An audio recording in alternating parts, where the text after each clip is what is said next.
എങ്ങനെയായിരുന്നു നമ്മുടെ എക്സാമിന ഫാമിലിയുടെ ഭാഗമായിട്ട് അമ്മിക്കുട്ടി മറന്നത്? ഞാൻ 9 തൊട്ട് എക്സാമിന ഫാമിലിയിലുണ്ട്. യൂട്യൂബിൽ ക്ലാസ്സൊക്കെ കൂടും.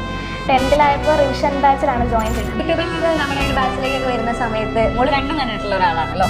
അപ്പോൾ എന്തായിരുന്നു നമ്മുടെ ബാച്ചിൽ ഒരു പ്ലസ് പോയിന്റ് ആയിട്ട് നമുക്ക് ഫീൽ ചെയ്തിട്ടുള്ള കാര്യം? പിന്നെ ഓരോ ചാപ്റ്ററും ഇൻഡെപ്തായിട്ട് പഠിപ്പിക്കുന്നതാണ് മെയിനായിട്ട് തോന്നുന്നുള്ളത്. പിന്നെ ടോപ്പിക് വൈസ് ഇങ്ങനെ ഇട്ടുകൊണ്ട് എനിക്കത് കുറച്ച് ഭയങ്കര ഹെൽപ്ഫുൾ ആയി. നമ്മുടെ ഈ ഒരു ഇത്രയും വലിയൊരു മാർക്കൊക്കെ വാങ്ങുന്നതിൽ നമ്മുടെ എക്സാമിന്റെ റോൾ എന്തായിരുന്നു? പിന്നെ എക്സാമിന്റെ സമയത്ത് റിവിഷൻ ചെയ്യാൻ വേണ്ടി എനിക്ക് ഭയങ്കര ഹെൽപ്ഫുൾ ആയിട്ടുണ്ട്. കോഡുകളൊക്കെ ഭയങ്കര യൂസ്ഫുൾ ആണോ? ഒരു കോഡ് ഉണ്ടായിരുന്നു, മറ്റേ keep pot clean or family chemistry. അത് ഭയങ്കര ഞങ്ങളുടെ ക്ലാസ്സിൽ ട്രെൻഡ് ആയിട്ടുള്ള ഒരു കോഡാണ്. ടീച്ചേഴ്സിന്റെ മുഖമൊക്കെ ഓർമ്മ വരും ആ ക്വസ്റ്റ്യൻ പേപ്പർ കാണുന്ന സമയത്ത്. ചില സമയത്ത് തന്നെ എന്തെങ്കിലുമൊക്കെ തമാശയൊക്കെ ലൈവിലുണ്ടെങ്കിൽ നമ്മളതൊക്കെ ഓർക്കും. ഇങ്ങനെ നമുക്കിങ്ങനെ ചില സാധനങ്ങൾ പെട്ടെന്ന് ഇങ്ങനെ കയറിയിരിക്കുമല്ലോ, പിന്നെ മറക്കത്തില്ല.